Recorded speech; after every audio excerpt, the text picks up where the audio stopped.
Olá, jovens! Como vocês estão? Espero que muito bem.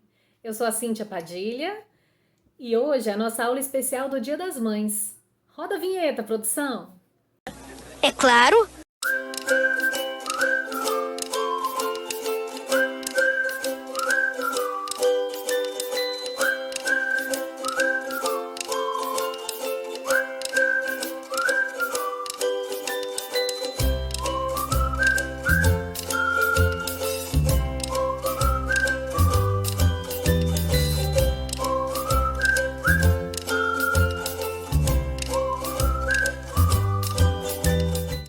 E você, que não tem mais a presença da sua mãe pertinho de você, não se chateie, pois certamente Deus colocou outros anjos em sua vida.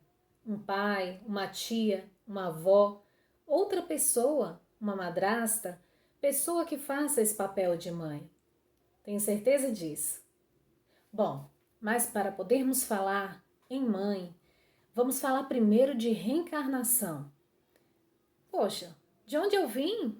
Para onde eu vou? Por que estou aqui?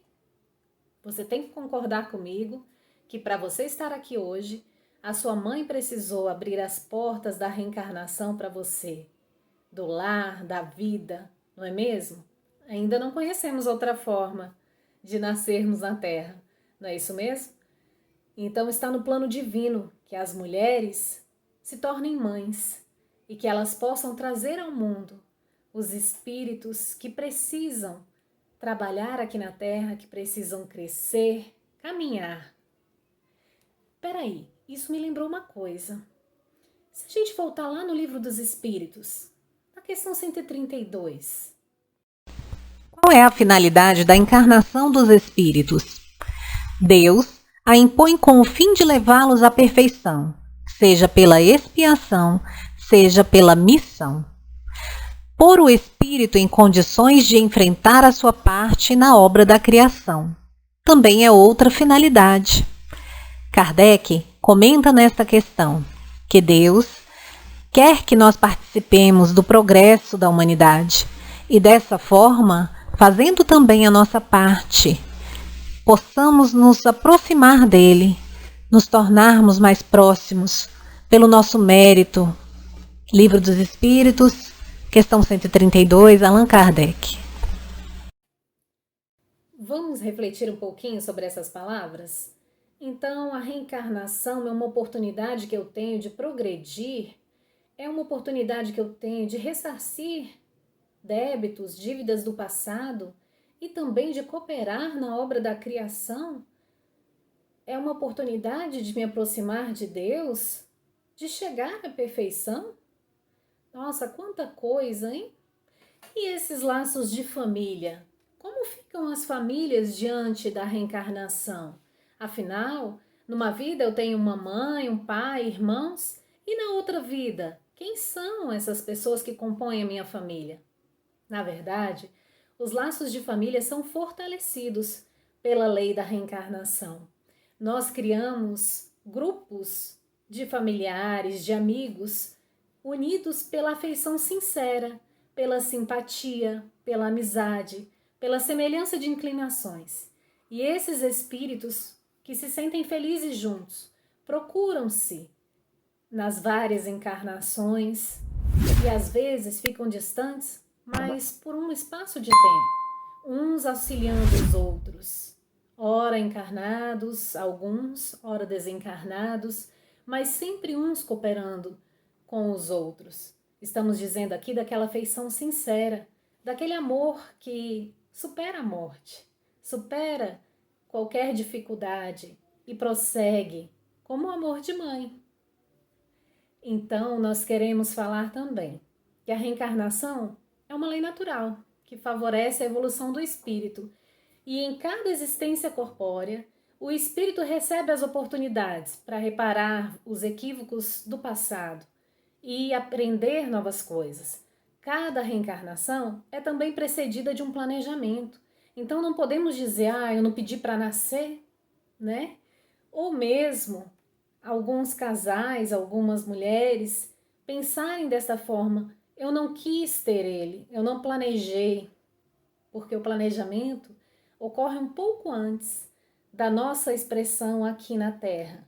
Ocorre no mundo espiritual, muitas vezes pelo sono. Tá, gente?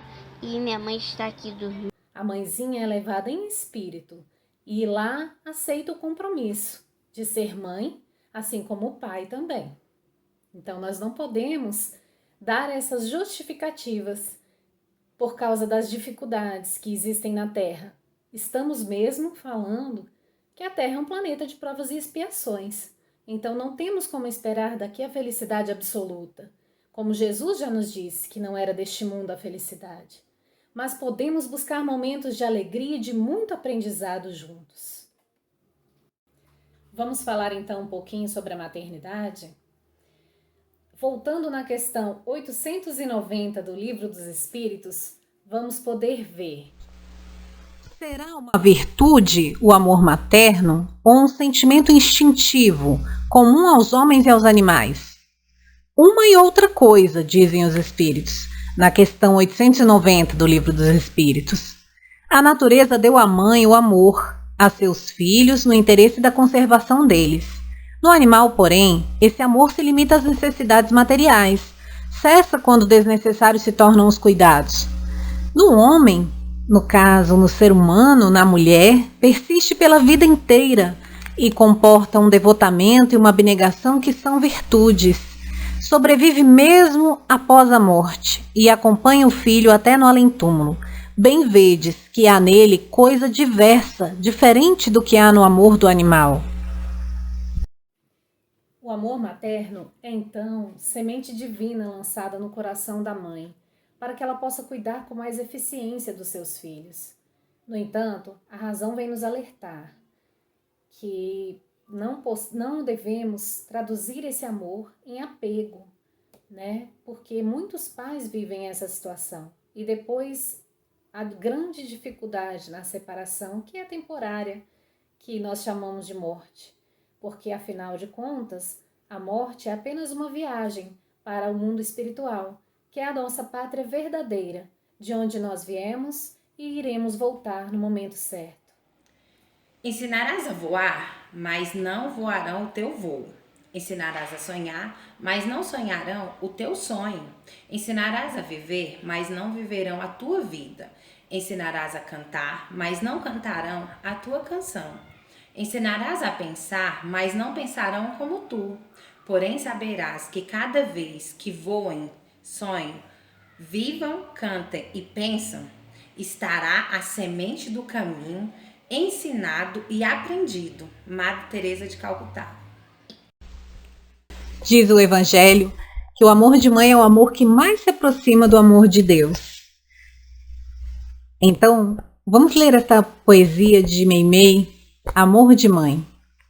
Quando o Pai Celestial precisou colocar na terra as primeiras criancinhas, chegou à conclusão de que devia chamar alguém que soubesse perdoar infinitamente, de alguém que não enxergasse o mal, que quisesse ajudar sem exigir pagamento, que se dispusesse a guardar os meninos com paciência e ternura, junto do coração, que tivesse bastante serenidade para repetir incessantemente as pequeninas lições de cada dia, que pudesse velar noites e noites sem reclamação, que cantarolasse baixinho para adormecer os bebês que ainda não podem conversar, que permanecesse em casa por amor, amparando os meninos que ainda não podem sair à rua, que contasse muitas histórias sobre a vida e sobre o mundo, que abraçasse e beijasse as crianças doentes, que lhes ensinasse a dar os primeiros passos, garantindo o corpo de pé, que os conduzisse à escola, a fim de que aprendessem a ler. Dizem que nosso Pai do Céu permaneceu muito tempo examinando, e em seguida chamou a mulher, deu-lhe o título de mãezinha e confiou-lhe as crianças. Por esse motivo, nossa mãezinha é a representante do divino amor no mundo, ensinando-nos a ciência do perdão e do carinho em todos os instantes de nossa jornada na Terra. Se pudermos imitá-la nos exemplos de bondade e sacrifício que constantemente nos oferece, por certo, seremos na vida preciosos auxiliares de Deus. Chico Xavier, Pai Nosso, pelo Espírito Meimei.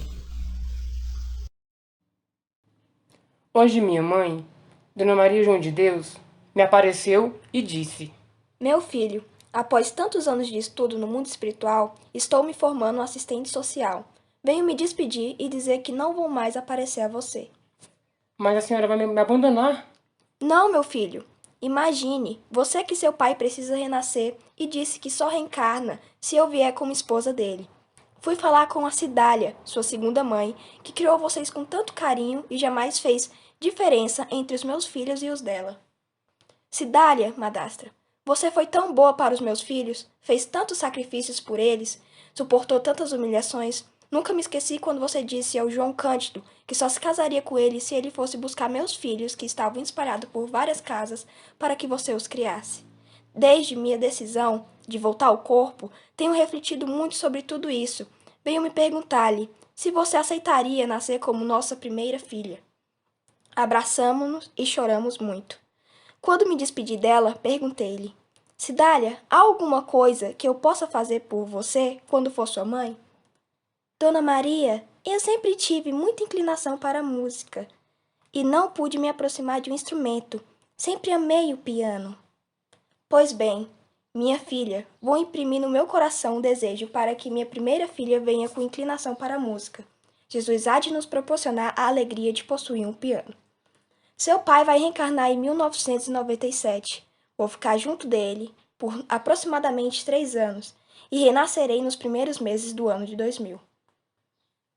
Mas a senhora já sofreu tanto e vai renascer para ser esposa e mãe novamente? São os sacrifícios do amor. Até um dia, meu filho.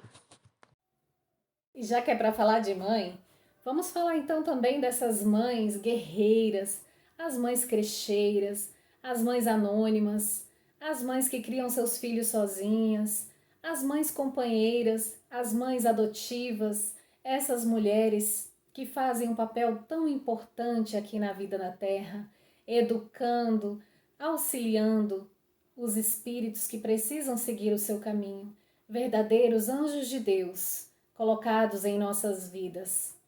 Queridas mães, recebam a nossa homenagem com todo amor, porque vocês merecem esta gratidão.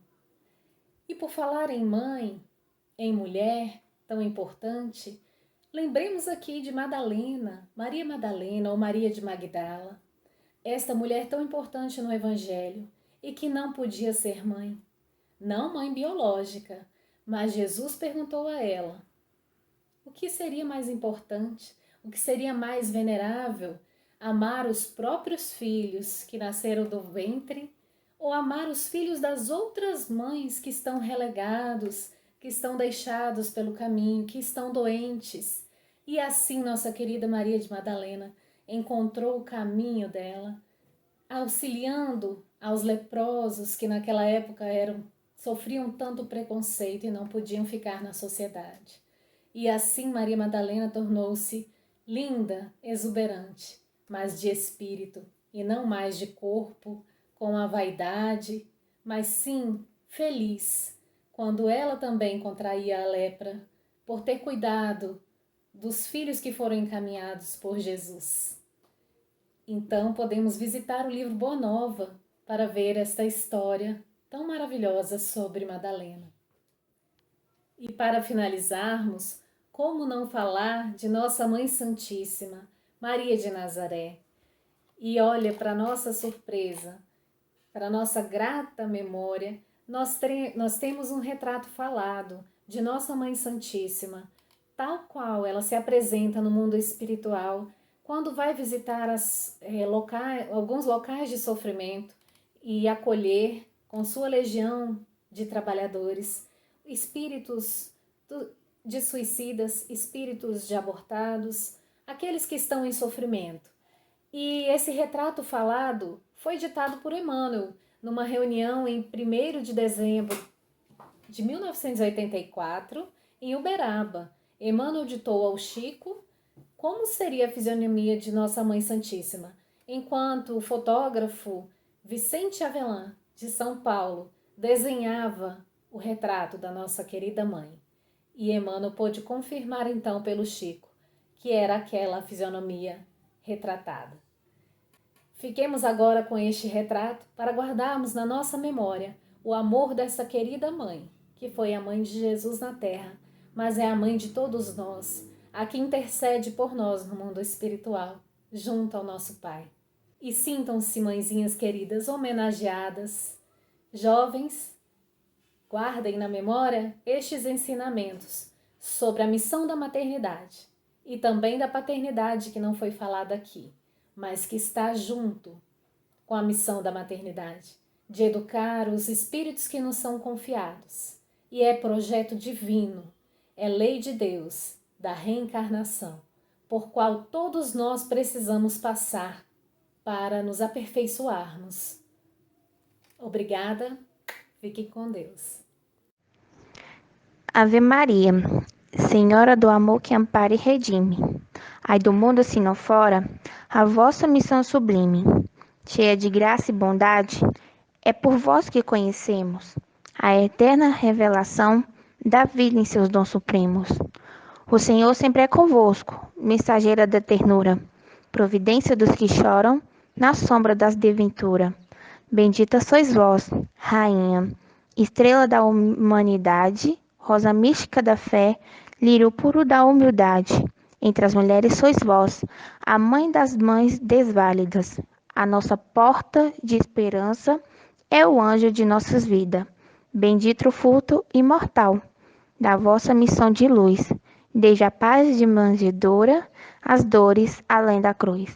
Assim seja para sempre, ó divina soberana, refúgio dos que padecem nas dores da luta humana. Ave Maria, Senhora do amor que ampara e redime, ai do mundo se não fora a vossa missão sublime. Ave Maria, psicografada por Chico Xavier pelo Espírito Amaral Ornella.